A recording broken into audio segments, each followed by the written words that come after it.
Ramen کے آنسو بہ رہے تھے۔ دوسرا شخص کہنے لگا 52,30,000۔ تیسرا کہنے لگا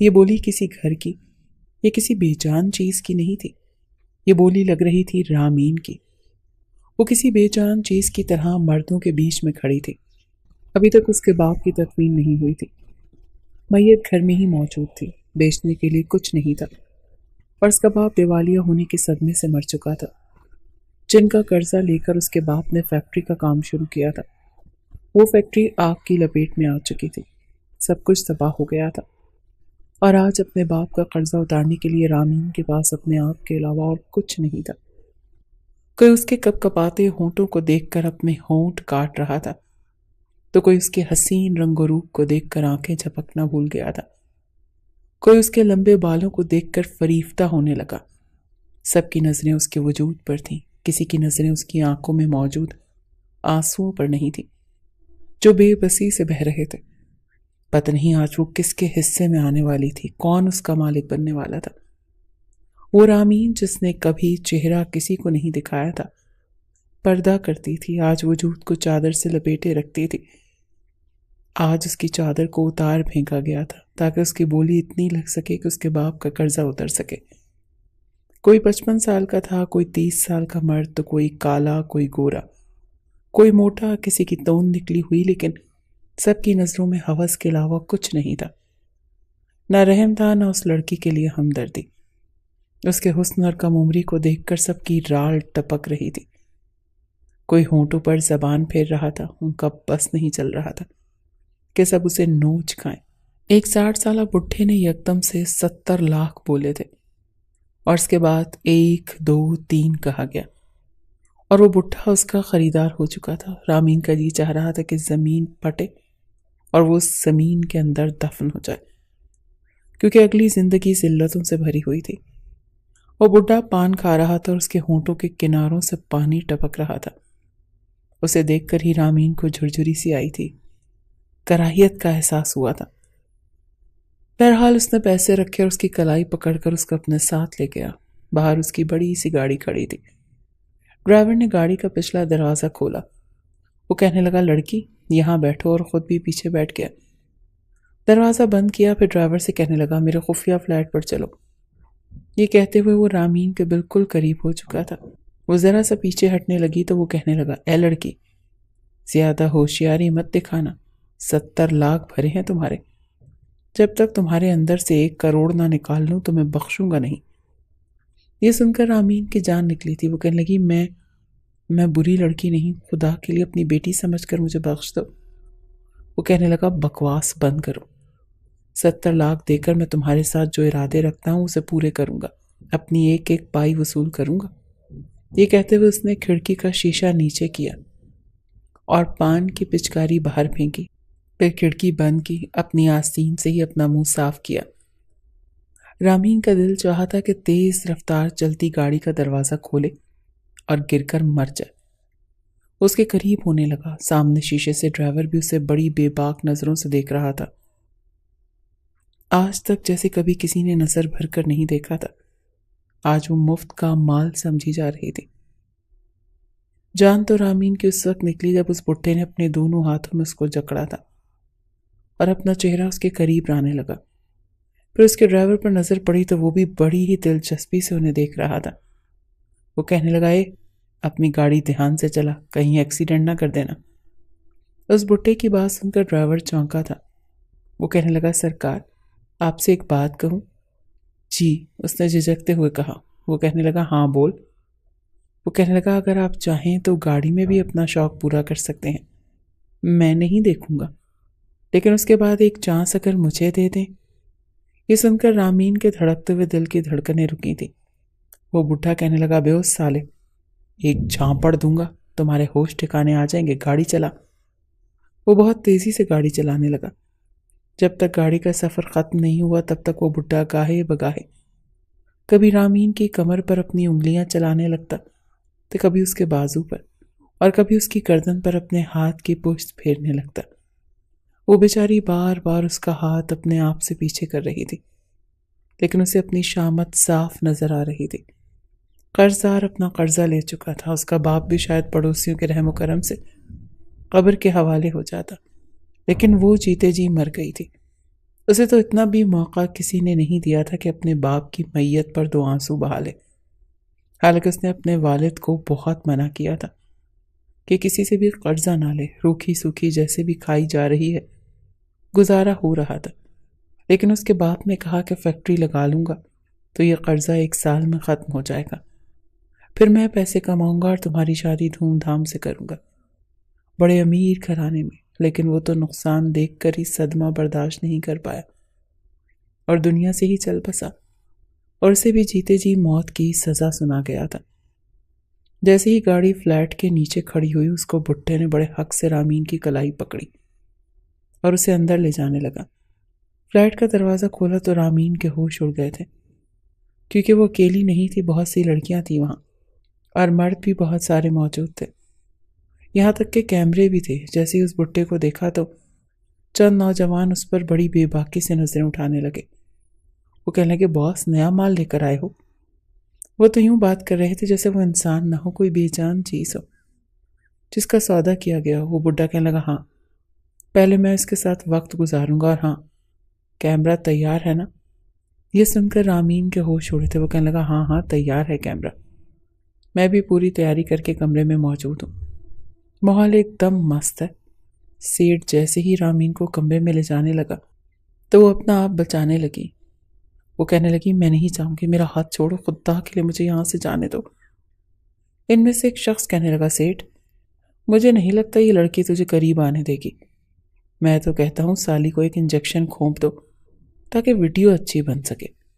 رامین کی یہ سن کر جان لبوں پر آئی تھی۔ وہ کہنے لگا، نہیں، میں اسے ہوش و حواس میں رکھنا چاہتا ہوں، اسے سنبھالنا میرا کام ہے، بس کیمرہ مین کو بولو کہ وہ اپنے کیمرے کی سیٹنگ کو ٹھیک رکھیں۔ وہ کہنے لگا، کمرہ تیار ہے، آپ جا سکتے ہیں۔ جیسے ہی وہ بڈھا رامین کو کمرے کے اندر لے کر گیا، کمرے کا خوابناک ماحول دیکھ کر اس کے ہوش اڑے تھے۔ کمرے میں ہلکی ہلکی ملگجی سی روشنی پھیلی ہوئی تھی، صرف نائٹ بلب چل رہا تھا، اور وہاں پر ایک کیمرہ مین ہاتھ میں کیمرہ لیے کھڑا تھا۔ وہ بڈھا اسے زبردستی کھینچ کر بیڈ پر پھینک چکا تھا، پھر کیمرہ مین کو اشارہ کرنے لگا۔ وہ کہنے لگا، دیکھو میرا چہرہ نہیں آنا چاہیے، بس یہ لڑکی نظر آئے۔ وہ کہنے لگا، اوکے باس، ایسا ہی ہوگا۔ اس بڈھے نے رامین کے گلے سے دوپٹہ اتار کر دور پھینکا تھا اور پھر بیڈ پر اس کے پاس چلا گیا، لیکن وہ اپنا بچاؤ کر رہی تھی، وہ اپنا آپ چھڑوانے کی کوشش کر رہی تھی۔ اسی چھینا جھپٹی میں رامین کے کپڑے جگہ جگہ سے پھٹ گئے تھے۔ پھر ایک زوردار تھپڑ اس بڈھے نے رامین کے چہرے پر مارا تھا۔ وہ کہنے لگا، زیادہ نخرے دکھائے گی تو اپنے ساتھ 2 مردوں کو اور بلا لوں گا، سیدھی طرح جو میں چاہتا ہوں مجھے کرنے دے، ورنہ جو میں کرنا چاہتا ہوں تیرے ساتھ بیک وقت 3 مرد کریں گے۔ رامین کا حلق تو جیسے خشک ہوا، اسے لگا جیسے کسی نے اس کے اندر سے سارا خون نچوڑ لیا۔ اس سے پہلے کہ وہ بڈھا اس کے ساتھ کچھ غلط کرتا، دروازہ بڑی زور سے دھڑ دھڑایا گیا۔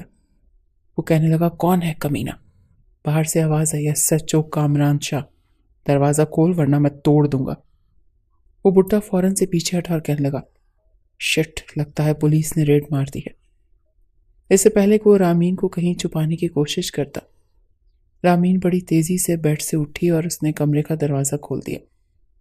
سامنے ایک 32 سالہ نوجوان تھا۔ وہ فوراً سے اس کے پاس گئے، کہنے لگی، خدا کے لیے مجھے بچا لیں، یہ بڈھا میرے ساتھ۔ بات ابھی یہیں تک پہنچی تھی جب کامران نے اسے دیکھا۔ وہ کہنے لگا، تمہاری یہ ڈرامے بازیاں میرے سامنے نہیں چلیں گی۔ پھر اپنے پیچھے پلٹ کر دیکھنے لگا اور کہنے لگا، لیڈیز کانسٹیبل کو بلاؤ، سب لڑکیوں کو موبائل میں بٹھائیں اور دوسری موبائل میں ان کمینوں کو بٹھاؤ۔ کب سے مجھے انتظار تھا کہ میں رنگے ہاتھوں ان کو پکڑوں۔ پولیس اہلکاروں نے سب کے سروں پر بندوقیں تان لی تھی، ایک ایک کو وہ نیچے لے جا رہے تھے۔ وہ بڈھا کامران سے کہنے لگا، دیکھ SHO، ہماری پہنچ بہت اوپر تک ہے، تجھے بہت پچھتانا پڑے گا، تو اچھا نہیں کر رہا، پیسے کا لین دین کر اور ہمیں چھوڑ دے، اس میں تیرا بھی فائدہ ہے اور ہمارا بھی۔ ایک زوردار تھپڑ کامران شاہ نے اس بڈھے کے منہ پر مارا تھا اور وہ دور جا کر گرا تھا۔ وہ کہنے لگا، یہ رشوت کی لالچ کسی اور کو دینا، میرے ساتھ کیا ہوگا یہ بات کی بات ہے، لیکن جب تک میں تم لوگوں کے ساتھ کیا کروں گا یہ تم لوگوں نے سوچا بھی نہیں ہوگا۔ کامران شاہ اپنے قانون خود بناتا ہے اور اس کا جو جی چاہتا ہے وہ کر گزرتا ہے۔ بات کی بعد میں دیکھی جائے گی، چلو بٹھاؤ ان سالوں کو، انہیں میں چھوڑوں گا نہیں۔ رامین بھی لیڈیز کانسٹیبل کے ساتھ نیچے جا چکی تھی، اور بھی 5-6 لڑکیاں تھیں۔ سب کی سب پریشان تھی۔ کچھ ہی دیر میں رامین اور وہ لڑکیاں پولیس اسٹیشن پہنچ گئی تھی۔ سب لڑکیوں کو ایک ہی جیل میں بند کر دیا گیا تھا۔ ایک لڑکی کہنے لگی مارے گئے، ہماری تو وہ مثال ہے کہ آگے کنواں اور پیچھے کھائی۔ رامین اس لڑکی کے پاس آ گئی، وہ کہنے لگی کیا مطلب؟ اچھا ہوا کہ ہم پکڑے گئے، اب تو یہ پولیس والے ہمیں چھوڑ دیں گے۔ وہ لڑکی کہنے لگی سوچ ہے تمہاری، پولیس والے کبھی کسی لڑکی کو ایسے نہیں چھوڑتے۔ وہاں وہ کمینہ بھٹا ہماری عزت کے سودے کرنے والا تھا، یہاں یہ پولیس والے انویسٹیگیشن کے نام پر اپنی راتیں ہمارے ساتھ رنگین کریں گے۔ یہ سن کر رامین کا رنگ اڑا تھا۔ وہ بہت معصوم سی تھی، ایسی باتوں سے واقف نہیں تھی۔ زندگی اس نے پردے میں گزاری تھی، کالج میں بھی نقاب کر کے جاتی تھی۔ ایسی باتیں، ایسی زبان اس نے کبھی نہیں سنی تھی۔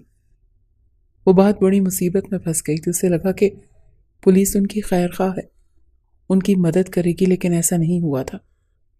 اب وہ اس لڑکی کی بات سن کر پریشان ہوئی تھی کہ پتہ نہیں اب انجام کیا ہوگا۔ کچھ ہی دیر کے بعد ایک ایک لڑکی کو اسی کامران شاہ کے پاس لے کر جایا گیا، اور جیسے جیسے اس کی باری قریب آ رہی تھی رامین کی جان نکل رہی تھی۔ تو اس نے دیکھا جو لڑکی جا رہی ہے وہ واپس نہیں آ رہی، پتہ نہیں وہ SHO لڑکیوں کے ساتھ کیا کر رہا ہے، کس طرح کی انویسٹیگیشن کر رہا ہے کہ وہ واپس ہی نہیں آ رہی۔ صرف وہ اکیلی ہی جیل میں بچی تھی، اور دل ہی دل میں اپنے بچاؤ کی دعائیں مانگ رہی تھی کہ جب لیڈیز کانسٹیبل آئی اور کہنے لگی چلو باہر آؤ تمہاری باری ہے، وہ یوں تھی کہ اگلا سانس نہیں لے پائے گی۔ اپنے آنسوؤں پر ضبط باندھے وہ اس کانسٹیبل کے ساتھ SHO کامران کے کمرے میں گئی۔ جیسے ہی دروازہ کھولا، کمرے کا AC پورے کمرے کو ٹھنڈا کر چکا تھا۔ کمرے میں SHO کامران کے علاوہ کوئی دوسرا نہیں تھا، کوئی لڑکی نہیں تھی۔ جیسے ہی رامین ڈرتے ڈرتے اندر آئی تو کامران کہنے لگا دروازہ بند کرو۔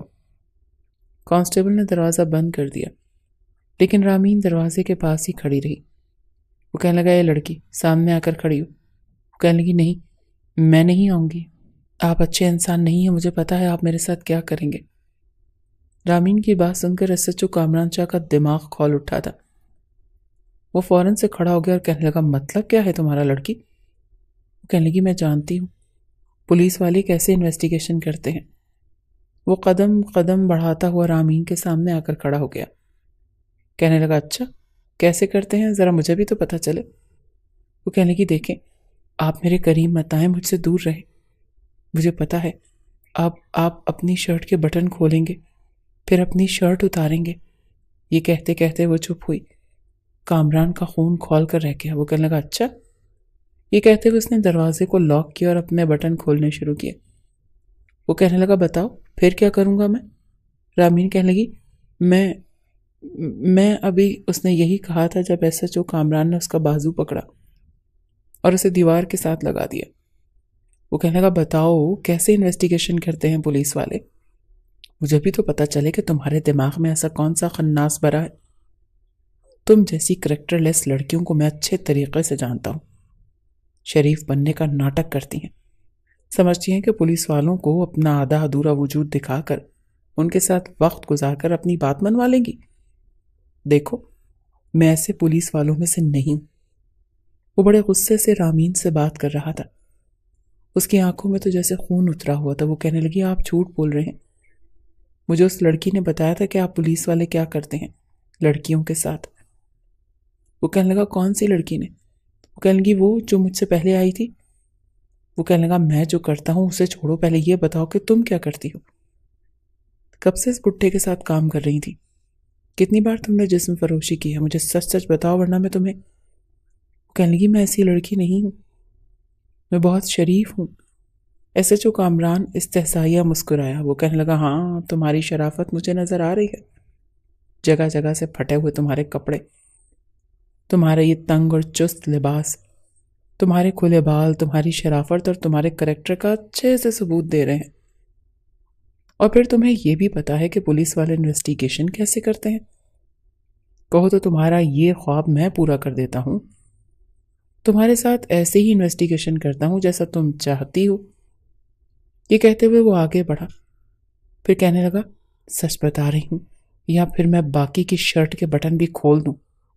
رامین کہنے لگی دیکھیں میں ایسی لڑکی نہیں ہوں، میں آپ سے سچ کہہ رہی ہوں، مجھے اس بڈھے نے 70 لاکھ میں، یہ کہتے ہوئے وہ رونے لگی۔ وہ کہنے لگا اچھا تو تمہیں خرید کر لایا ہے وہ کمینہ؟ کس کوٹھے سے خریدا اس نے تمہیں؟ کہاں تمہیں بیچنے جا رہا تھا؟ دیکھو لڑکی مجھے سب کچھ سچ سچ بتا دو، میں تمہیں چھوڑ دوں گا۔ پچھلی 5 لڑکیوں کو بھی میں چھوڑ چکا ہوں کیونکہ انہوں نے سچ بتایا تھا۔ رامین اسے کیا بتاتی، اسے تو خود بھی کچھ نہیں پتا تھا۔ وہ کہنے لگی مجھے کچھ نہیں پتا، میں کچھ نہیں جانتی، میں آپ سے سچ کہہ رہی ہوں، مجھے تو ابھی یہ بڈھا لے کر آیا تھا۔ شکر ہے کہ آپ آ گئے، میں نے تو شکر کیا کہ پولیس آ گئی، اب میں محفوظ ہوں۔ لیکن اس لڑکی نے کہا کہ آپ لوگ بھی برے ہوتے ہیں۔ میں سچ کہہ رہی ہوں، وہ کہنے لگا چھوٹی ہو تم، اپنی ادائیں دکھا کر مجھے بیوقوف بنانے کی کوشش کر رہی ہو، میں تمہیں نہیں چھوڑوں گا۔ ابھی وہ بات کر ہی رہا تھا جب دروازے پر دستک ہوئی۔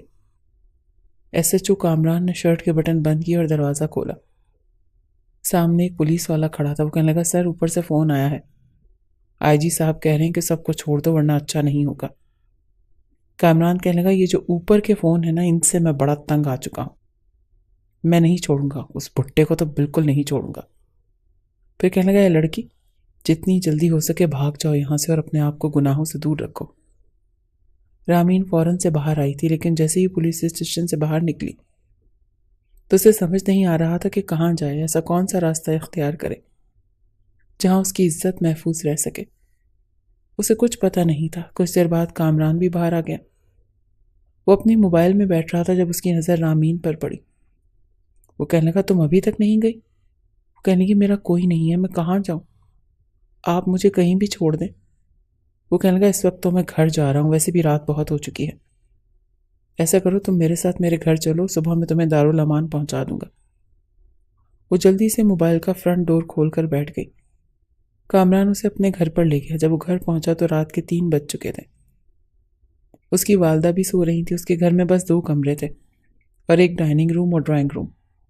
اس کی اماں تالا لگا کر رکھتی تھیں، جب کوئی مہمان آئے تبھی اسے بٹھایا جائے گا۔ اب صرف 2 کمرے تھے۔ اپنی والدہ کے کمرے میں اس لڑکی کو بھیجنا نہیں چاہتا تھا، اسی لیے اپنے کمرے میں لے گیا۔ یہ دیکھ کر رامین کچھ گھبرائی۔ وہ کہنے لگی آپ مجھے اپنے کمرے میں کیوں لائے ہیں؟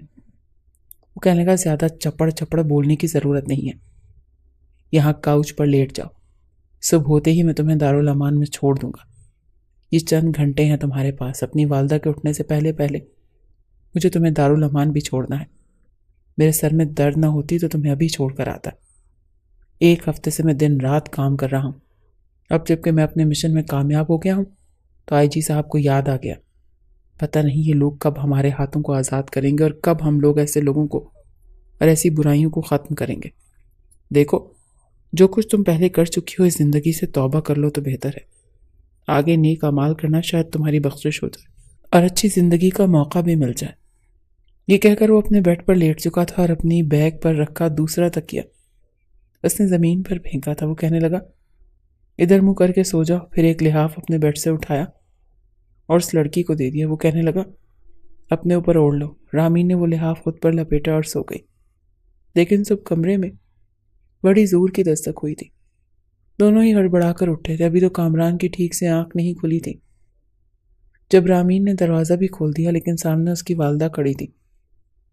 کامران کے کمرے میں ایک لڑکی کو دیکھ کر روبینہ بیگم کے ہوش اڑے تھے۔ کامران اس لڑکی کی عقل پر ماتم کرنے لگا تھا۔ بنا اس کی اجازت کے اس نے دروازہ کیوں کھولا تھا، اور اس کی ماں یقیناً اب اس پر شک کرے گی۔ پہلے ہی کہتی تھی کہ پولیس کی نوکری مت کرو اور پولیس والے اچھے نہیں ہوتے، لیکن کامران کا یہ جنون تھا کہ وہ ایک ایماندار پولیس والا بنے گا، اور اب تک ایمانداری سے ہی کام کر رہا تھا اور ایمانداری سے ہی عہدے تک پہنچا تھا۔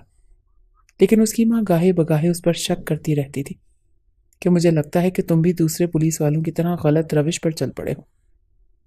وہ بار بار اپنی ماں کو بس اسی بات کا یقین دلاتا رہتا تھا کہ وہ ایسا نہیں ہے، اور رامین تو بنا لحاف کے ہی دروازہ کھول چکی تھی۔ جگہ جگہ سے اس کے کپڑے پھٹے ہوئے تھے اور اس کی بازوں پر، گردن پر ناخنوں کی کھروچوں کے نشان تھے۔ یہ دیکھ کر اس کی والدہ کہنے لگی یہ لڑکی کون ہو تم؟ وہ کہنے لگی کامران، تم اتنے بے غیرت ہو چکے ہو کہ رات گزارنے کے لیے لڑکی کو گھر تک لے آئے؟ وہ فوراً سے کھڑا ہوا تھا، کہنے لگا اماں ایسی کوئی بات نہیں ہے۔ لیکن رامین کے دماغ میں ایک ایسا آئیڈیا آیا تھا کہ جس سے وہ اپنی عزت کی حفاظت کر سکتی تھی۔ اس سے پہلے کہ کامران کچھ بولتا، رامین روبینہ بیگم کے گلے لگ کر رونے لگی، کہنے لگی آپ کے بیٹے نے مجھے برباد کر کے رکھ دیا، مجھے کہیں منہ دکھانے کے قابل نہیں چھوڑا۔ یہ سن کر تو کامران کے ہوش اڑ گئے تھے، اور روبینہ بیگم تو کھا جانے والی نظروں سے کامران کو دیکھ رہی تھی۔ وہ کہنے لگی یہ لڑکی کیا کہہ رہی ہے؟ وہ کہنے لگا اے لڑکی کیوں جھوٹ بول رہی ہو؟ اماں کو سچ بتاؤ کہ میں تمہیں کیوں لایا ہوں۔ وہ کہنے لگی رات گزارنے کے لیے لائے تھے اور کس لیے لے کر آئے تھے؟ دیکھیں اماں جی، میں ایک شریف گھرانے کی لڑکی تھی، میرے باپ نے کسی سے قرضہ لے کر اپنی فیکٹری کھولی تھی، لیکن اس فیکٹری کو آگ لگ گئی، میرے والد کا دیوالیہ ہو گیا اور یہ صدمہ میرے والد سے برداشت نہیں ہوا، ان کا انتقال ہو گیا، لیکن قرض داروں کو پیسہ چاہیے تھا، اس لیے انہوں نے میری بولی لگائی۔ ایک بڈھے نے مجھے خریدا تھا، مجھے اپنے ساتھ فلیٹ میں لے کر گیا، لیکن تبھی انہوں نے ریڈ ماری۔ میں نے تو شکر کیا کہ پولیس والے میری عزت کی حفاظت کریں گے، انہوں نے سب لڑکیوں کو جانے دیا لیکن مجھے اپنے ساتھ یہاں پر لے آئے، اور رات کو میرے ساتھ۔ یہ کہہ کر وہ پھر سے رونے لگی۔ روبینہ کہنے لگی کامران تمہیں شرم نہیں آئی؟ مجھے تو پہلے ہی لگتا تھا کہ تم پولیس والے تو بن گئے ہو، حرکتیں بھی ویسی ہی کرو گے، تبھی تو میں تمہیں منع کرتی تھی۔ وہ کہنے لگا ماں یہ لڑکی جھوٹ بول رہی ہے، یہ خود کریکٹر لیس ہے، جھوٹی لڑکی ہے، میں نے اسے ہاتھ تک نہیں لگایا، میں صرف اسے بچا کر لایا ہوں تاکہ اسے دارالامان چھوڑ سکوں۔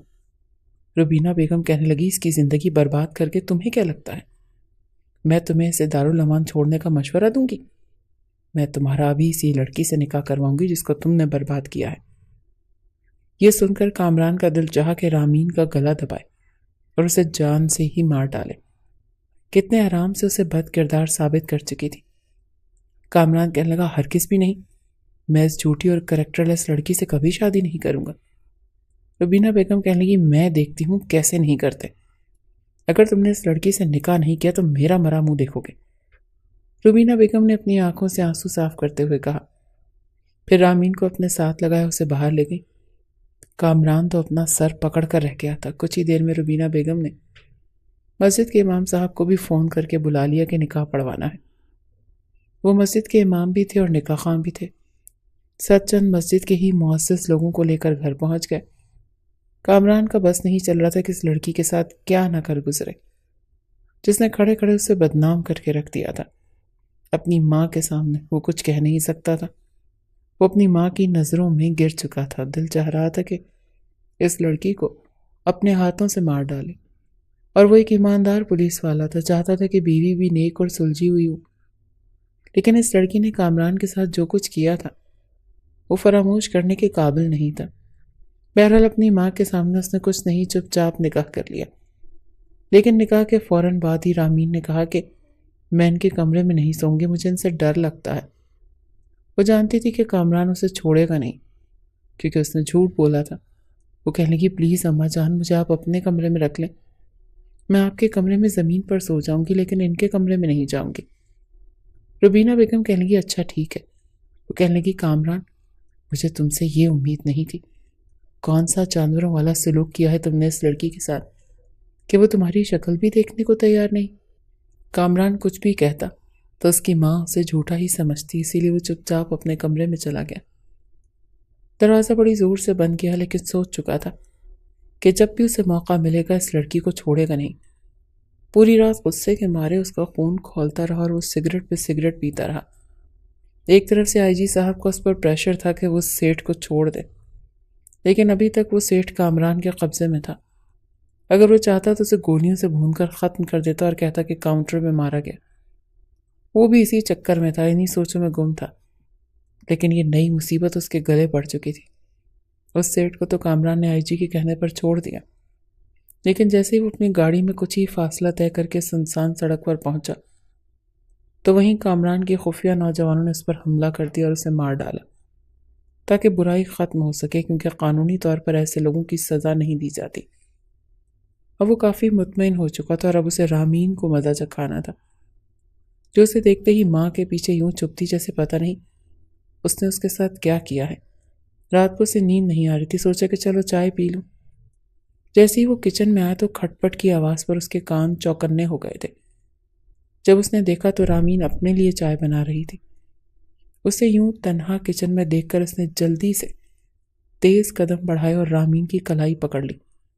وہ بری طرح سے ڈری تھی۔ اس نے چولہا بند کیا تو دوسرا ہاتھ رامین کے منہ پر رکھا تاکہ وہ چلا نہ سکے۔ اسے اپنے حصار میں دبوچا اور اپنے کمرے میں لے آیا۔ رامین تو اس افتاد کے لیے تیار نہیں تھی۔ اپنے کمرے میں لا کر ہی اس نے اسے پیچھے دھکیلا تھا اور کمرے کا دروازہ بند کر دیا۔ وہ کہنے لگا، کیا کہا تم نے؟ میں نے تمہاری عزت کو برباد کیا۔ تمہیں پتہ ہے عزت کو برباد کرنا کیا ہوتا ہے؟ دوسروں پر الزام لگانا کیا ہوتا ہے؟ وہ کہنے لگی، پلیز پہلے میری بات سن لیں۔ وہ کہنے لگا، نہیں، پہلے تمہیں برباد کروں گا، تمہیں بتاؤں گا کہ برباد ہونا کیسا ہوتا ہے، پھر تمہاری بات سنوں گا۔ اس سے پہلے کہ وہ اپنی شرٹ اتارتا رامین کو کچھ نہیں سوچا تو وہ زور سے کہنے لگی، اماں جی مجھے بچائیں۔ اس سے پہلے کہ اس کی آواز کامران کی ماں تک کمرے تک جاتی، اس نے جلدی سے رامین کے قریب آ کر اس کے منہ پر ہاتھ رکھا۔ وہ کہنے لگا، اگر اب تم نے چلانے کی کوشش کی تو تمہارا گلا دبا کر تمہیں یہیں مار ڈالوں گا۔ اسے دیوار سے لگا چکا تھا لیکن اس کی آنکھیں دیکھ کر دل کی دھڑکن کچھ بے اختیار ہوئی تھی۔ بلا شبہ وہ خوبصورت تھی، کسی کا بھی دل اس کے حسن کو دیکھ کر ڈول جائے، لیکن کامران کی نظر میں وہ ایک کریکٹر لیس لڑکی تھی اور وہ ایسی لڑکی کے ساتھ کچھ بھی کرنا نہیں چاہتا تھا۔ لیکن اب دل کی بے اختیاریاں بڑھنے لگی تھیں۔ اس سے پہلے کہ وہ خود پر قابو کھونے لگتا اس نے اس کے منہ سے ہاتھ ہٹایا۔ وہ کہنے لگا، جا یہاں سے۔ کامران کو لگ رہا تھا کچھ دیر اسے اور دیکھے گا تو اپنے جذبات کو سنبھال نہیں پائے گا، اور اپنی سی کیفیت پر وہ پریشان بھی ہوا تھا۔ آج تک کسی لڑکی کو دیکھ کر اس کی ایسی کیفیت نہیں ہوئی تھی۔ رامین نے سکھ کا سانس لیا اور فوراً سے کمرے سے باہر نکل گئی، لیکن وہ یہ نہیں جانتی تھی کہ اگلے روز ہی وہ رات ایک بار پھر یوں ہی گزر چکی تھی۔ بار بار اس کی آنکھوں کے سامنے رامین کا سراپا آ رہا تھا۔ آج تک ایس ایچ او کامران شاہ نے تمام تر اختیارات ہونے کے باوجود خود کو ایسی لڑکیوں سے دور رکھا تھا، جہاں تک کہ خاندان کی کتنی لڑکیاں تھیں جو کامران شاہ پر مر مٹتی تھیں، لیکن کامران شاہ نے جب سے ایس ایچ او کے عہدے کو سنبھالا تھا اس پر ذمہ داری پہلے سے بھی زیادہ آ چکی تھی۔ وہ تو سمجھ رہا تھا کہ شاید اب بیٹھ کر خود سے نیچے اور افسران پر حکم چلائے گا، لیکن نہیں، یہاں پر جب تک ہر ایک بات کا جواب دے اسے خود نہ ہونا پڑتا تب تک کوئی بھی کام نہیں ہوتا تھا۔ ہر ایک چیز کی نگرانی اسے خود ہی کرنی پڑتی تھی۔ اب یہ وہ انہی سوچوں میں گم کچھ سوچ رہا تھا جب اسے باہر سے ہنسنے کی آواز آنے لگی۔ رات کے تقریباً 12 بجے کا وقت تھا۔ رات 12 بجے اسے اپنی ماں کے ہنسنے کی آواز آئی۔ وہ حیران رہ گیا، جلدی سے اپنے کمرے سے اٹھ کر باہر آیا۔ تو سامنے کا منظر اس کی سوچ کے برعکس تھا، کیونکہ سامنے اس کی ماں صحن میں یوں بیٹھی ہنس ہنس کر باتیں کر رہی تھی جیسے یہ رات کے 12 نہ ہوں بلکہ دوپہر کے 12 ہوں۔ آخر وہ بات کس سے کر رہی تھی؟ پورے گھر میں بریانی کی بڑی اچھی خوشبو پھیلی ہوئی تھی۔ جیسے ہی انہوں نے کمرے سے کامران کو نکلتے ہوئے دیکھا تو خوشگوار حیرت سے مسکرائیں اور کہنے لگی، ارے بیٹا دیکھو تو صحیح، میری شہزادی بہو کو اتنے مان سے میرے لیے بریانی بنا رہی ہے۔ آج مجھے نیند نہیں آ رہی تھی، میں نے اس لڑکی سے کہا کہ میرا اس وقت پتہ نہیں کیوں بریانی کھانے کو جی چاہتا ہے۔ اس نے فوراً اٹھ کر بریانی بنانا شروع کر دی۔ یہ سن کر کامران کے ماتھے پر بل پڑ چکے تھے۔ وہ اسے صرف اور صرف حقارت اور تلخی سے ہی دیکھ رہا تھا۔ اس کا کوئی بھی کام صرف اور صرف منافقت ہی لگتا تھا۔ کچھ دیر بعد بریانی بن کر تیار ہو چکی تھی۔ خوشبو ایسی تھی کہ کامران کا بھی جی چاہ رہا تھا کہ وہ بھی کھائے، لیکن ذہن میں بار بار یہی سوالات آ رہے تھے کہ وہ کوئی شریف لڑکی نہیں بلکہ بازاری لڑکی ہے۔ اس جیسی لڑکیاں بھلا گھر کی عزت کیسے بن سکتی ہیں؟ وہ تو اپنی ماں کو بھی یہی کہنا چاہتا تھا کہ اسے صرف جھاڑو پوچھا ہی کروایا کریں، اپنے گھر کے کام خود کیا کریں، لیکن پھر اس سوچ کر خاموش ہو جاتا کیونکہ اس کی ماں تو اس کی اس بات پر اسے ہی سنانے والی تھی۔ جب زبردستی اس کی ماں نے وہ بریانی ایک چمچ ڈالی تو وہ تو جیسے دیوانہ سا ہو چکا تھا۔ تھوڑی سی بریانی پلیٹ میں ڈال کر کمرے میں چلا گیا۔ ایک ہی نظر اس نے کامران کو دیکھا اور پھر ایک گہری سانس خارج کر کے رہ گئی۔ کچھ دیر بعد ہی کمرے میں گئی تو روبینہ بیگم خراٹے مار کر سونے لگی۔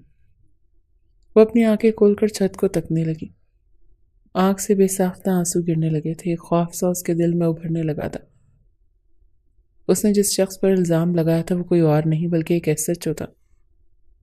اگر کسی روز روبینہ بیگم اس گھر سے گئیں تو نہ جانے وہ ایس ایچ او کیا کرے گا، یہ سوچ کر وہ گھبرا جاتی تھی۔ بار بار ذہن میں کئی طرح کے خیالات آ رہے تھے۔ اس نے کامران شاہ سے بے تحاشا خوف آ رہا تھا۔ نیند آج اس کی آنکھوں سے کوسوں دور تھی۔ بار بار وہی الفاظ ذہن میں گردش کر رہے تھے۔ جب کامران شاہ نے اسے کریکٹر لیس کہا تھا، بد کرداری کا الزام لگایا تھا، وہ سسک سسک کر بے آواز رونے لگی۔ وہ لڑکی جس کا ناخن تک آج سے پہلے گھر سے باہر نہ گیا تھا، جو 5 وقت کی نمازی تھی، بھلا اس پر اس طرح کے الفاظ کا استعمال ڈوب مرنے کے مترادف تھا۔ جب نیند نہ آئی تو وہ اٹھی اور جائے نماز اٹھا کر کمرے سے باہر نکل آئی۔ لاؤنج کے کونے میں اس نے روشنی جلائی اور وہیں پر جائے نماز بچھا کر بیٹھ گئی۔ کتنی ہی دیر اپنی اس حالیہ زندگی پر وہ اللہ تعالیٰ سے بات کرتی رہی، روتی رہی۔ اس کی سسکیاں کامران شاہ کے کانوں تک بھی پہنچی تھی۔ کمرے سے اٹھ کر باہر آیا تو اسے یوں روتا دیکھ کر اس کے ماتھے پر بل پڑ چکے تھے۔ چلتا ہوا اس کے پاس چلا آیا اور پھر کچھ دیر اسے دیکھتا رہا۔ جیسے وہ نماز سے فارغ ہو کر اٹھی تو دونوں ہاتھ سینے پر باندھ کر کہنے لگا، کس بات کی معافی مانگ رہی ہو تم؟ اس بات کی کہ ایک شریف لڑکے کو تم نے بڑے اچھے سے پھنسا لیا۔ کامران شاہ تم جیسی بد کردار گری ہوئی نیچ لڑکی کو کبھی بھی اپنی بیوی نہیں بنا سکتا، جس سے ہر مرد چک چکا ہو، وہ مرد جو جگہ جگہ منہ مارتے ہوں۔ انہوں نے نہ جانے کیسی کیسی نظریں تمہارے وجود کے قد و خال پر ماری ہوں گی، نہ جانے کیا کیا غلیظ حرکتیں کی ہوں گی۔ کیا تم جانتی ہو کہ کامران شاہ کا معیار کیا ہے؟ تم جیسی گھٹیا لڑکی بھلا کامران شاہ کی عزت بننے کے لائق بھی تھی؟ فکر مت کرو، بہت جلد تمہیں میں اس گھر سے چلتا کروں گا، لیکن اس سے پہلے تمہیں اس قدر اذیتوں کا شکار بناؤں گا کہ تم چاہ کر بھی کسی کو منہ دکھانے کے لائق نہیں رہو گی۔ وہ پہلے ہی رو رہی تھی اور کامران شاہ کے ان الفاظوں کو سن کر مزید رونے لگی اور روتے ہوئے ٹوٹے ہوئے انداز میں کہنے لگی کہ دیکھیے کامران، میرا اس دنیا میں آپ کے سوا کوئی بھی نہیں ہے۔ باہر بھیڑیے بیٹھے ہیں مجھے نوچنے کے لیے۔ میں نے آپ کی ماں کو جو حقیقت بتائی وہی سچ ہے، وہ جھوٹ نہیں تھا۔ میرے باپ نے سچ میں فیکٹری کے نام پر پیسے لگائے تھے، جس کے بعد میری بولیاں لگتی رہیں۔ لیکن کامران طنزیہ انداز میں ہنس کر اس کے قریب آنے لگا، لیکن اگلے ہی پل اسے وہیں اسی حالت میں چھوڑ کر وہ اپنے کمرے میں چلا گیا۔ اسے اس وقت اس لڑکی پر شدید غصہ آ رہا تھا۔ چند روز جو ہی گزر گئے، کامران ایک خاص مشن میں مصروف ہو چکا تھا۔ اس دوران ان دونوں ساس بہو کی جوڑی پہلے سے بھی زیادہ مضبوط ہو چکی تھی۔ ایک صبح کامران شاہ کی کال آئی تو سن کر روبینہ بیگم کے چہرے پر خفگی کے تاثرات آ گئے۔ جب رامین نے دیکھا تو پوچھنے لگی، آنٹی سب خیریت تو ہے؟ وہ کہنے لگی، بیٹا دعا کرو، میرے بیٹے نے آج سے پہلے مجھے کبھی بھی نہیں کہا کہ دعا کرنا میرے یہ مشن کامیاب ہو جائے۔ یقیناً بہت سخت معاملات ہیں، وہ بہت بڑے گروہ کو پکڑنے والا ہوگا، دعا کرو کہ سب خیر ہو۔ روبینہ بیگم کو پریشان دیکھ کر رامین بھی پریشان ہو چکی تھی۔ دل ہی دل میں دعا کرنے لگی کہ کامران کو کچھ بھی نہ ہو، وہ پہلے کی طرح اپنے اس مشن میں بھی کامیاب ہو کر لوٹے۔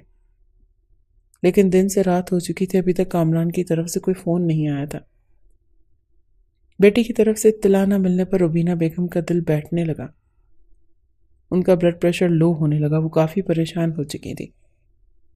لیکن وہی ہوا جس کا ڈر تھا۔ کچھ دیر بعد پولیس محکمے سے کال آئی کہ کامران شاہ کو گولی لگ چکی ہے۔ یہ سن کر روبینہ بیگم تو بے ہوش ہو چکی تھی۔ رامین کو تو کچھ سمجھ میں نہیں آ رہی تھی کہ وہ کیا کرے۔ خوف کے مارے سے رونا آ گیا، روتے ہوئے کہنے لگی کہ کس ہاسپٹل میں ہے کامران؟ انہوں نے تمام تر معلومات دیں تو وہ اپنی ساس کو بھی اسی ہاسپٹل میں لے کر جا چکی تھی۔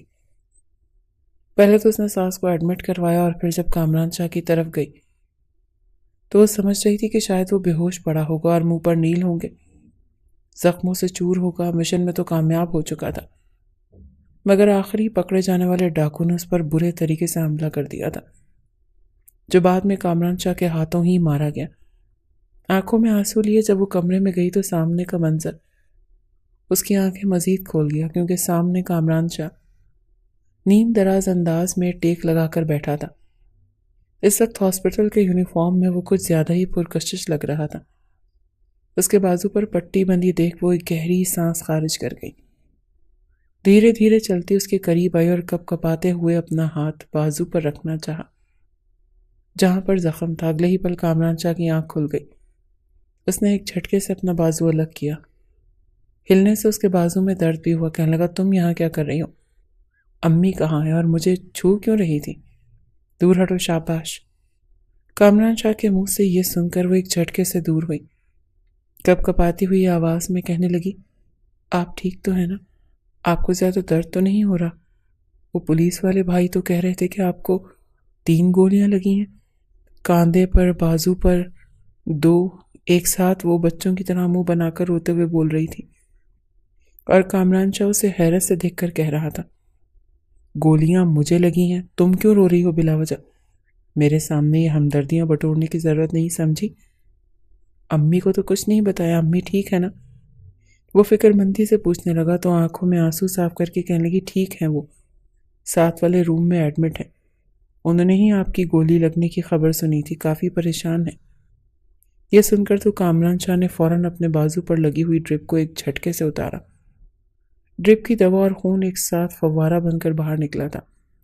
کامران کے سوالانہ انداز پر تو رامین ہڑبڑا چکی تھی۔ وہ فوراً اپنی ماں کے پاس گیا، بھلے ہی تکلیف میں تھا، درد میں تھا، لیکن اپنی ماں کو کہنے لگا کہ مجھے کچھ بھی نہیں ہوا، گولی تو صرف بازو کو چھو کر گزری ہے، میں بالکل ٹھیک ہوں۔ روبینہ نے جب اسے اپنے سامنے دیکھا تو روتے ہوئے اپنے بیٹے کو گلے لگا لیا۔ ڈاکٹر نے اسے 2 دن ہاسپٹل میں رہنے کو کہا تھا، لیکن اپنی ماں کی خاطر وہ گھر آ گیا تاکہ وہ پریشان نہ ہو۔ اپنی ماں کے سامنے خود کو ٹھیک دکھاتے ہوئے وہ شدید کمزوری کا شکار ہو چکا تھا۔ کچھ دیر اپنی ماں کے ساتھ رہا، مگر جیسے ہی اپنے کمرے میں آیا تو اچانک اس کے قدم لڑکھڑانے لگے۔ رامین نے آگے بڑھ کر فوراً بازو پکڑا تھا۔ اس کا وجود اس وقت آگ کی طرح جھلس رہا تھا۔ وہ اسے بازو سے پکڑ کر کمرے میں لے جانے لگی تو کہنے لگا، چھوڑو مجھے کوئی ضرورت نہیں ہے ہاتھ لگانے کی۔ شاید دوا کا بھی اثر تھا اور کچھ بخار کی وجہ سے منہ ہی منہ میں بڑبڑانے لگا۔ کہنے لگا، تم جیسی لڑکی مجھے چھونے کا حق نہیں رکھتی، تم گندی ہو، بری ہو، میں تم جیسی لڑکیوں پر تھوکنا بھی پسند نہیں کرتا۔ وہ مسلسل بولے جا رہا تھا۔ جب اس نے اپنے کردار پر یہ الفاظ سنے تو اس نے کامران کو جھٹک دیا اور غصے میں کہنے لگی، بس بہت بول دیا آپ نے، آپ کو شرم نہیں آتی کہ آپ میں انسانیت موجود نہیں ہے؟ جب ایک لڑکی بار بار آپ کو بول کر حقیقت بتا رہی ہے تو آپ کو سمجھ نہیں آتا؟ لیکن کامران کو اس کے جواب دینے کی ہمت موجود نہیں تھی۔ وہیں بیڈ پر گر چکا تھا، بخار کی حالت میں، جوتوں سمیت، اور بازو بیڈ پر لگنے کی وجہ سے پٹی سے ہلکا ہلکا خون بھی رسنے لگا تھا۔ وہ درد سے کررا رہا تھا، لیکن وہ اسے اسی حالت میں چھوڑ کر باہر آنے لگی جو بار بار اس کے کردار کشی کر رہا تھا، اسے برا بھلا کہہ رہا تھا۔ پھر بھلا کیوں وہ اس کے ساتھ اپنی بیوی کے فرائض نبھاتی؟ ہاں، اس نے غلط کر کے اس کے ساتھ شادی کی تھی، لیکن وہ اس طرح سے بھی تو اس پر اپنا غصہ نکال سکتا تھا۔ بار بار اس کی پاک دامنی پر ہی سوال کیوں اٹھاتا تھا؟ وہ کمرے سے باہر آ گئی اور دروازہ دھڑلے سے بند کر کے دوسرے کمرے میں جا کر لیٹ گئی، لیکن مسلسل کراہنے کی آواز سن کر اس کا ضمیر اسے ہی ملامت کرنے لگا کہ رامین، وہ تمہارا شوہر ہے، حقیقت سے انجان ہے، تمہیں ایسا نہیں کرنا چاہیے۔ وہ شخص بخار میں تڑپ رہا ہے، اگر یہ نہ ہوتا تو تمہارے ساتھ کیا ہوتا؟ اس کی ماں نے تمہیں اتنی عزت دی، محبت دی۔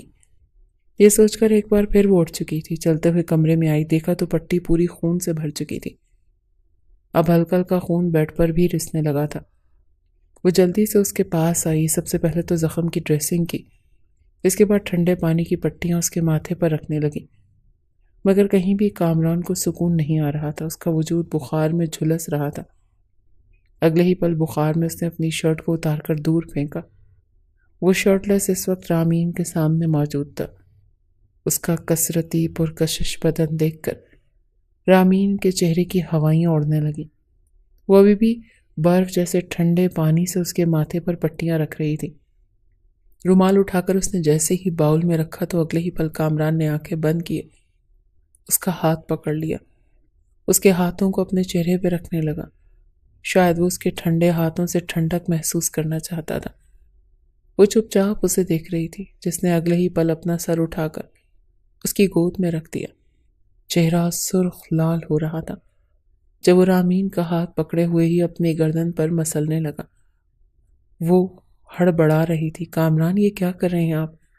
میرا ہاتھ چھوڑیں، میں آپ کے سر پر پٹی رکھ دیتی ہوں۔ بتائیں، کچھ چاہیے آپ کو؟ آپ کے کھانے کے لیے کچھ لاؤں؟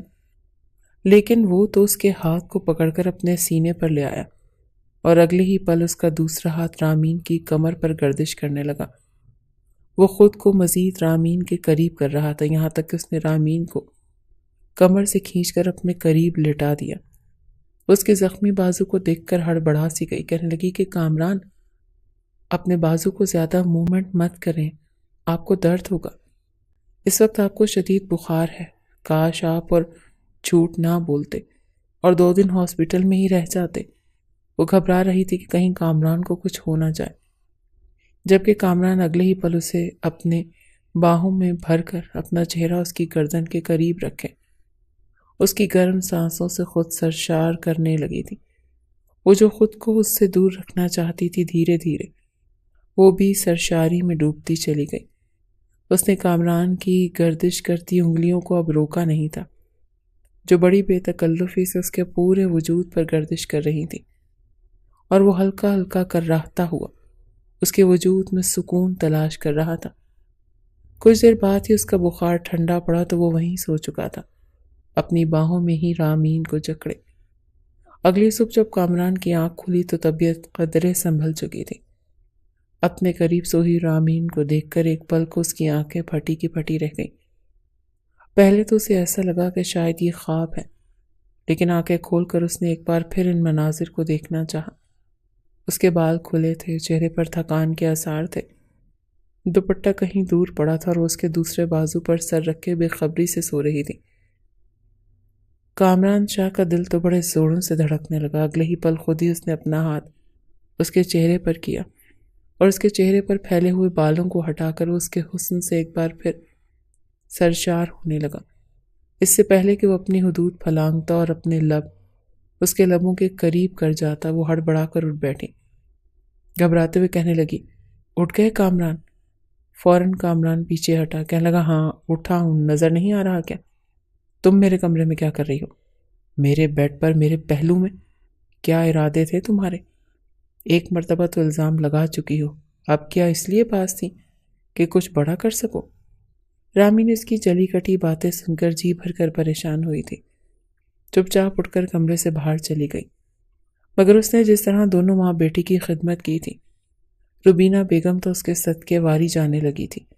کہنے لگی، اگر خاندان میں بھی کوئی لڑکی دیکھ لے تو ایسی کبھی بھی ہماری یوں خدمت نہ کرتی جس طرح اس لڑکی نے کی ہے۔ کامران چپ چاپ اپنی ماں کی بات سن کر ایک گہری سانس خارج کر گیا۔ اسے اس وقت جو لڑکی اپنی ماں کے منہ سے اچھی تو لگ رہی تھی، لیکن جس حالت میں اسے یہ لڑکی ملی تھی، ذہن میں یہ بات گھر کر چکی تھی کہ یہ لڑکی اچھے کردار کی نہیں ہے۔ وہ چاہ کر بھی اس سے محبت نہیں کر پا رہا تھا، بس اس کی زندگی اذیتوں سے دوچار کرنا چاہتا تھا۔ اس کی اصلیت اپنی ماں کے سامنے لانا چاہتا تھا کہ جس قدر آپ اس کو عزت دے رہی ہیں، جو اس قابل ہے ہی نہیں۔ دل میں وہ اس سے محبت چاہتا تھا، لیکن اندر ہی اندر وہ اپنے معیار کو اتنا گرتا برداشت نہیں کر سکتا تھا۔ یہ کامران شاہ کی کیسی لڑکی کو اپنی عزت بنائے، اس پر محبت نچھاور کرے، جو پہلے سے ہی کتنے ہی لوگوں کے ساتھ۔ اس سے آگے تو کچھ سوچ بھی نہیں سکتا تھا۔ آج تک اس نے کسی لڑکی کی طرف آنکھ اٹھا کر نہیں دیکھا تھا۔ اس روز وہ سارے کام نمٹا کر نہانے کے بعد باتھ روم گئی تو شاور کام نہیں کر رہا تھا، شاید اس میں کچرا آ چکا تھا۔ روبینہ کہنے کی، بیٹا اپنے کپڑے لے جاؤ، جا کر کامران کے کمرے میں نہا لو۔ ویسے بھی وہ کون سا گھر ہے، طبیعت بحالی کے بعد وہ دوبارہ سے اپنی ڈیوٹی جوائن کر چکا تھا۔ وہ جھجکتے ہوئے اپنے کپڑے لے کر کامران کے کمرے میں چلی گئی۔ اس نے فریش ہونے کے بعد بالوں کو یوں ہی کھلا چھوڑا اور تولیے سے صاف کر دی۔ گنگناتی جیسے ہی باہر نکل کر آئی تو سامنے کا منظر دیکھ کر ہڑبڑا چکی تھی، کیونکہ سامنے ہی بیڈ پر کامران اس وقت اپنے جوتے ایک طرف رکھ رہا تھا۔ جیسے اس کی نظر رامین پر پڑی تو اس کی آنکھیں وہیں کھلی کی کھلی رہ گئیں، لیکن وہ نظریں چرا کر اس کے کمرے سے جانے لگی تو کامران نے اسے روک لیا، کہنے لگا، کہاں جا رہی ہو؟ یہیں رکو۔ آج تو بڑی نکھری نکھری لگ رہی ہو، خیریت؟ اتنی رونق تمہارے چہرے پر کس لیے ہے؟ وہ شوق انداز میں بولا۔ وہ ہڑبڑا گئی، کہنے لگی نہیں ایسی تو کوئی بات نہیں، میں تو بس ابھی نہا کر باہر نکلی ہوں۔ وہ قدم بقدم چلتا ہوا اس کے قریب آیا اور اگلے ہی پل اس کی کمر میں ہاتھ رکھ کر اپنے قریب کر چکا تھا۔ کہنے لگا آج رات میں تمہارے ساتھ رنگین بنانا چاہتا ہوں۔ یہ سن کر اس کے چہرے کی ہوائیاں اڑی اور کہنے لگی مجھے ایسا کچھ بھی نہیں کرنا آپ کے ساتھ۔ وہ خود کو چھڑوانے لگی تو اسے مزید قریب کر چکا تھا۔ کہنے لگا کہ کیوں؟ ویسے تو ہر بات میں بیوی بیوی کرتی ہو۔ بیوی کے فرائض صرف یہ جھاڑو پوچھا، کھانا بنانا، کپڑے استری کرنا نہیں ہوتا، بلکہ شوہر کے کہنے پر شوہر کو خوش کرنا بھی ہوتا ہے۔ آج کی رات میں تمہارے ساتھ اپنی رات رنگین کرنا چاہتا ہوں۔ یہ سن کر رامین کے تو ہوش اڑ گئے تھے۔ کہاں وہ نازک سی لڑکی اور دوسری جانب کثرتی بدن رکھنے والا۔ کہنے لگی چھوڑے مجھے پتہ ہے آپ میرے ساتھ وہی کریں گے جو فلموں اور ڈراموں میں ہیرو ہیروئن کے ساتھ کرتے ہیں۔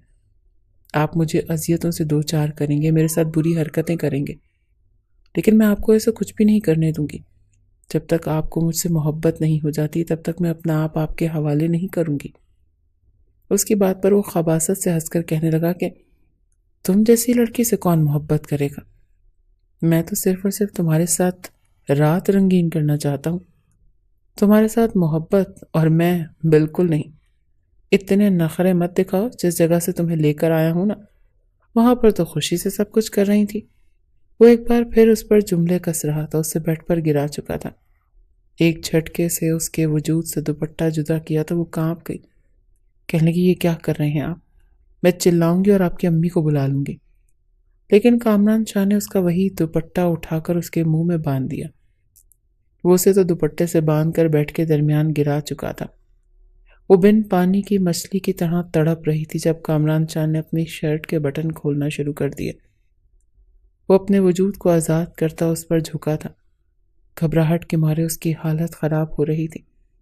بے شک اس کا شوہر تھا، وہ اس کے لیے جائز تھی، مگر ایک مرد کے غصے اور انتقام میں سہے جانے والی اذیتوں میں کس قدر تکلیف اور کرب ہوتا ہے وہ جان سکتی تھی۔ گھبراتے ہوئے روتے ہوئے وہ خود کو چھڑوانے کی کوشش کر رہی تھی، بس اس پر کامران شاہ رحم کر لے، مگر کامران شاہ تو اپنے دانت اس کی گردن پر گاڑنے لگا۔ وہ انتقام دھیرے دھیرے سرشاری میں بھی بدلنے لگا۔ وہ پوری طرح اس حسین لڑکی کے وجود میں کھو چکا تھا، لیکن اس کے جذبات میں شدت نہیں آئی تھی۔ وہ اس کی گردن پر اپنے نشان گاڑنے کے بعد اس کے لبوں پر آیا تھا۔ جس قدر ہو سکتا تھا وہ اس پر اپنی شدتیں لٹا رہا تھا، یہاں تک کہ اس کی سانس بند ہونے لگی، رنگت بالکل پیلی پڑنے لگی، وہ ہانپنے لگی۔ مگر کامران شاہ نے اگلے ہی پل اس پر اپنی شدتیں لٹانا شروع کر دیں۔ وہ چیخ کر اپنے درد کا اندازہ لگانا چاہتی تھی۔ کامران شاہ جو سمجھ رہا تھا کہ یہ لڑکی اس سے پہلے ہی کوٹھے کی زینت بن چکی ہے، اسے کہیں سے خرید کر لایا گیا تھا، یہ تو کسی ایسے بدنام زمانہ گلیوں کی رہائشی تھی، مگر جیسے ہی اس نے اپنی شدتیں اس کے وجود پر لٹانا شروع کی تو وہ ٹھٹک چکا تھا۔ ایک جھٹکا سا اس کے وجود کو لگا، کیونکہ وہ ایک لمحہ لگا تھا اسے یہ جاننے میں کہ یہ لڑکی جیسے وہ پچھلے 2 مہینوں سے نہ جانے کتنی باتوں اور جملوں کا نشانہ بنا رہا تھا، اسے کیا کچھ کہہ رہا تھا۔ یہ لڑکی رو رو کر اپنی پاک دامنی کا ثبوت دلاتی رہی۔ وہ تو سچ مچ پاک دامن تھی، وہ تو کنواری تھی جسے آج تک کسی مرد نے چھوا تک نہیں تھا۔ کامران شاہ کی شدتیں جو اس پر لٹانا چاہتا تھا اس نے یکدم سے کمی آ چکی تھی۔ پھر رامین خوف کے مارے تھر تھر کانپ رہی تھی، اس کا سانس اکھڑ چکا تھا، آنکھوں کی پتلیاں تو جیسے بالکل پھرنے کو تھیں۔ جب کامران شاہ نے اپنے انداز میں نرمی برتی اور اس پر جھک گیا، رامین جو خوف کے مارے اپنے سامنے موت دیکھ رہی تھی، یہ جان چکی تھی کہ اس کی پاک دامنی کو ثبوت ملتے ہی کامران کو اس پر یقین ہو چکا ہے، لیکن اب وہ کسی پتھر کی مورت کی طرح اس کے آگے پڑی تھی۔ نہ وہ چلا رہی تھی، نہ چیخ رہی تھی، نہ ہی کسی طرح کا رد عمل دے رہی تھی۔ اپنی شدتیں اس پر لٹانے کے بعد کامران نے اسے اپنی باہوں میں بھرا، اس کے چہرے پر بوسے دینے لگا، کہنے لگا مجھے معاف کر دو، مجھے لگا تھا تم سچ مچ میں وہی ہو، باقی لڑکیوں جیسی، کیونکہ میرا پیشہ ہی ایسا ہے۔ اس سے پہلے میں کتنی ہی بدنام زمانہ گلیوں اور لڑکیوں کو پکڑ کر لایا ہوں، میرا مشن یہی ہے کہ میں اسے پورے علاقے کو ایسے لوگوں سے صاف کروں، ایسے اڈے بند کروں۔ مجھے لگا شاید تم بھی انہی میں سے ہو۔ جھوٹ بول رہی ہو، میں تو تم جیسی ایک ہی اچھی نیک لڑکی چاہتا تھا، مجھے معاف کر دو۔ کامران کا لہجہ ایک دم سے بدلا تو اگلے ہی پل کامران کو جھٹکتے ہوئے خود اس سے چھڑوایا اور کہنے لگی، بس کر دیں کامران، بس کر دیں۔ آپ نے جو کچھ کیا ہے نا میرے ساتھ، میں کبھی سوچ بھی نہیں سکتی تھی۔ کر لیا آپ نے میرے ساتھ جو کرنا تھا۔ آپ نے کہا تھا نا آپ مجھے طلاق دیں گے، تو ٹھیک ہے، دے دیجئے طلاق۔ آپ نے میری عزت خراب کرنی تھی سو کر دی۔ وہ درد سے سسکتی کراہتی ہوئی بیڈ سے اٹھی تھی۔ اسے چکر آ رہے تھے۔ کامران نے اسے باہوں میں بھرنا چاہا، لیکن وہ اس سے دور ہٹ کر دوسرے کمرے میں چلی گئی۔ کامران سر پکڑ کر بیٹھ چکا تھا۔ واقعی یہ لڑکی جو کچھ کہہ رہی تھی سچ کہہ رہی تھی، لیکن وہ کیا کرتا؟ اس کی ڈیوٹی ایسی تھی جس میں اس کا تعلق تھا۔ وہاں پر ٹریننگ کے دوران تشویش کرنا، شک کرنا سکھایا جاتا تھا۔ ظاہری سی بات تھی وہ زیادہ تر وقت اپنی ڈیوٹی کے دوران ایسے مجرموں کے ساتھ گزارتا تھا۔ پھر کیسے وہ ایک دم سے اس لڑکی پر اندھا یقین کر لیتا جس نے جھوٹ بول کر اس سے نکاح کیا تھا؟ وہ اپنا سر پکڑ کر بیٹھ گیا، شرمندہ ہونے لگا۔ لیکن اس وقت اگر وہ اپنی ماں کے کمرے میں جاتا تو اچھا خاصا پروپیگنڈا شروع ہو سکتا تھا۔ وہ وہیں بیڈ پر سوچتے سوچتے سو گیا۔ اگلی صبح جب اس کی آنکھ کھلی تو ایک نئی قیامت اس کے انتظار میں تھی۔ اس کی ماں گھبرائے ہوئے کہنے لگی، بیٹا یہ رامین کہاں ہے؟ پورے گھر میں ڈھونڈ لیا، کہیں نہیں ملی۔ کدھر چلی گئی یہ لڑکی؟ آج سے پہلے تو اس نے گھر سے باہر قدم نہیں نکالا تھا۔ جب سے اس گھر میں آئی ہے جو بھی کام ہو مجھے ہی کہتی ہے۔ کامران کی تو آنکھیں کھلنے لگی تھی۔ تبھی اسے سائڈ ٹیبل پر ایک کاغذ پڑا ہوا ملا جس میں اس نے روبینہ کے لیے پیغام چھوڑا تھا کہ آنٹی میں ہمیشہ ہمیشہ کے لیے آپ کے اور آپ کے بیٹی کی زندگی سے جا رہی ہوں۔ آپ نے مجھے اپنی بیٹیوں جیسی محبت دی، بہت شکریہ، لیکن شاید میں اس قابل نہیں تھی۔ وہ جا چکی تھی اور کامران یوں تھا کہ کاٹو تو خون نہ نکلے۔ پہلی بار روبینہ نے اپنے بیٹے کو تھپڑ مارا تھا۔ یہ کیا کہا تو نے اسے جو گھر چھوڑ کر چلی گئی؟ میری بہو صرف اور صرف رامین ہی ہے۔ جاؤ جا کر اسے لے کر آؤ۔ وہ فوراً گھر سے نکلا تھا۔ پورا دن مارا مارا گلیوں میں پھرتا رہا، سڑکوں پر لوگوں سے اس کے بارے میں پوچھتا رہا۔ جیسے جیسے اندھیرا پھیل رہا تھا اس کی آنکھوں میں آنسو آ رہے تھے۔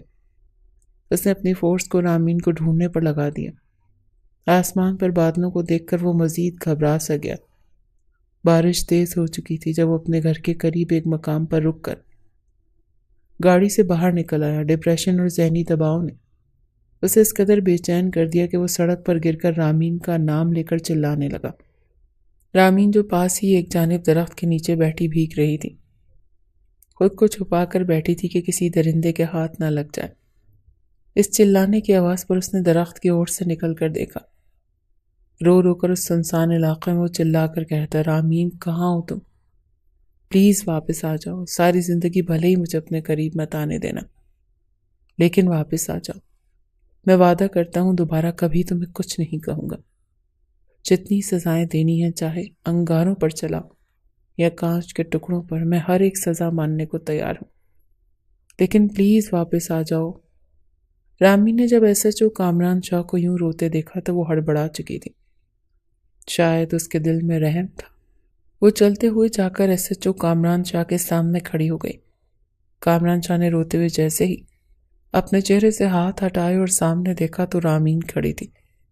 ایک پل کو اس نے پلکیں جھپکی، دیکھا کہ خواب ہے یا حقیقت، اور پھر اگلے ہی پل اسے اپنے سینے سے لگا لیا۔